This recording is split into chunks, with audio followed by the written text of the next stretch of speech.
Halfway through the third episode of the Queer Eye reboot, you'll come across the scene that embodies what makes this show so much more daring than the original American and subsequent UK versions. Karamo Brown, the new show's culture expert, and Corey Waldrop, a Talladega visiting, Trump-supporting policeman and subject of that week's episode, are stuck in traffic for an extended period of time. There's palpable tension between them as they skirt around the subject of targeted police brutality. Eventually, Brown brings it up. "We don't want all black people to be lumped together as criminals, and sometimes we feel that way," he says, "and police officers don't want to be lumped into being the bad guy," Waldrop says back, before clarifying that use of excessive force isn't right. "I gotta say, hearing you say that heals me, and gives me relief," Brown responds. They have a gruff breakthrough. And yes, the policeman does say Black Lives Matter, rippling under all the interior design fix-ups and cooking tutorials in the new Queer Eye is the attempt at something more ambitious, forging empathy and understanding through conversation. And while the original was revolutionary for showing gay men being themselves on television for the first time, the reboot, which premieres on Netflix on February 7th, is a reflection of how masculinity has changed in the 15 years since. It's no longer about watching 5 gay men like their exhibits at a zoo, but instead portraying the nuances of being a man in the modern era. The Fab Five help subjects balance the inherited, societally mandated expectations of masculinity, being a provider, being tough, feeling the weight of toxicity and fragility, with the realities of being a human being with emotions. The show is forcing confrontations that might never happen otherwise. "No topic is off limits. I wanted tears out of these guys," Brown told Refinery the 29, only half-jokingly. "Most of the men cry at some point. Everyone else around you, culture and society, say, you're a man, hold it in. You can't show emotion in front of your wife. You can't show emotion in front of your kids." I was like, no baby. I'm going to find a way to hit that trigger point, to let a tear cry that maybe, when we're gone, if something is affecting you, you want to keep it in.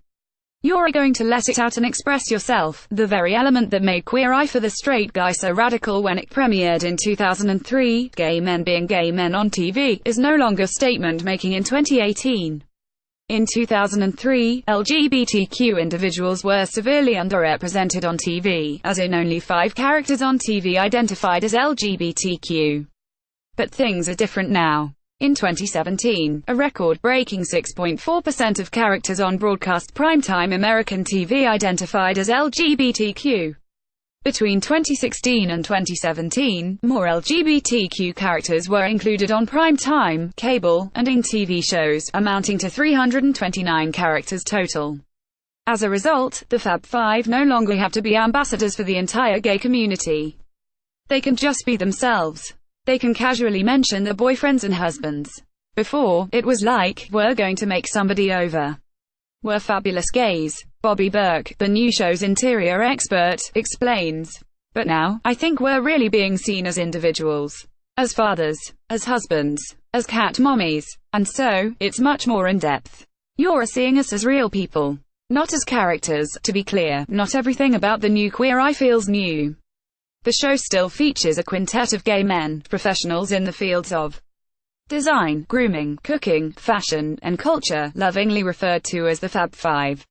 Just like the original, they're tasked with making over subjects, referred to as the heroes, who range in age, race, and socio-economic status. And this group, bursting with chemistry and inside jokes, still roll around in a large black SUV, discussing the episode's hero on the way to their destination, just as the original Fab Five did. But their subjects are not all straight, just struggling. They differ in hang-ups and circumstance, but are united in their obvious need of a change. There's Tom, the older vintage car enthusiast who lives in filthy basement apartment Neil, a slightly reclusive professional who wants to re-enter his friends' lives, and AJ, a black man who wants to come out to his stepmom. In the original version, the Fab Five would help subjects prepare for events, like art launches or parties. This time, the heroes have wedding redos, coming out conversations, and hopeful reunions with ex-wives to work towards, essentially, life moments. Loftier goals, for a loftier show. This show wasn't about fluff. The original show in America weren't ready for these conversations. They are now. Another one of the reboot's most significant changes is its relocation from New York to Atlanta.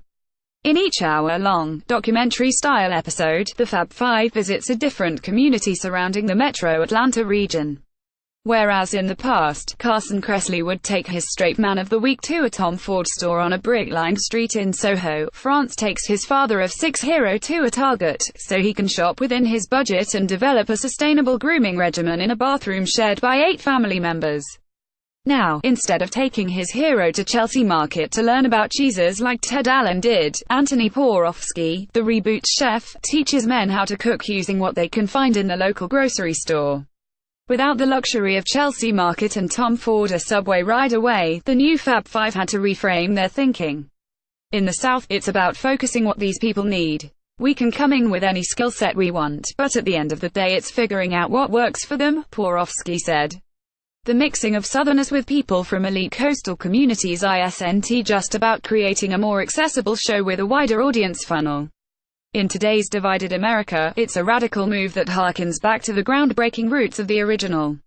And it's in the subtle clashes that arise between the Fab Five and some community members that the show's alchemy happens. When you start to break down that wall between two sets of people, you each get a view into each other's backyards. That's where it starts to become interesting, producer Rob Eric explained. If by interesting Eric means awkward, then he's right. When the Fab Five accompany an aspiring comedian to an impromptu performance at the local VFW hall, for example, the locals stare at Jonathan Van Ness, who's in charge of grooming, like he's an actual space alien. You should see the raw, uncut footage of that. That was next level, Berg said. Van Ness, relentless in his positivity and charm, wins over some of the attendees, though not all. We were allowed to talk about whatever we wanted to talk about, Tam France, the reboot's fashion guru, said. All the real conversations are what made it into the show. This show wasn't about fluff. The original show in America weren't ready for these conversations. They are now, even if unsubtle. It's apparent the producers picked subjects who would hit a pain point with at least one member of the Fab Five. These conversations do lead to breakthroughs. As Waldrop says during his interaction with Brown about police brutality, if we could have a conversation like you and I just did, things would be a lot better. Everybody wants to talk, and nobody wants to listen. Remarkably, you have two people understanding each other, without having to compromise their identities as cop, Christian, gay man, black man. Queer Eye says, you can be yourself, and still respect a person from the other side of the divide. For us to not have to check our different identities at the door was very important, Brown said. I think that's a great lesson for anyone watching. You don't have to check those things. You can bring them all in there, and let's just say, Brown got his wish, and tears abound. This leads to the biggest difference between the new Queer Eye and the old one, the sheer volume of the emotions. I knew that so many men need a cathartic moment. They need a moment to release, Brown said. If any of the heroes had a stigma against crying, it evaporates along with emotional barriers and messy tears. Everyone, from the Trump-loving cop to the thrice-divorced man whose motto is "You can't fix ugly," cries. After a week of working together, bonds really do seem to form between the heroes and the Fab Five. You got so emotionally involved with these amazing guys who were a little down on their luck, or didn't have the self-confidence to see how amazing they were. And to see them blossom in a week. Guys who were very standoffish and wouldn't look you in the eye, and by the end of the week they were giving you a hug, Burke recalled. For all of Queer Eye's magical emotional powers, 5 men doing a makeover is not what is going to cure the deep-seated differences between American communities. It's still an unscripted reality TV show designed, above all, to entertain. It provides the impression that communication and love between communities is possible, without forcing the viewer to do any of the hard work necessary to make that happen. Still, Queer Eye manages to do something that sounds more impossible than making over a dude with a mullet, stare straight into the American divide, and forge a feel-good show from discomfort.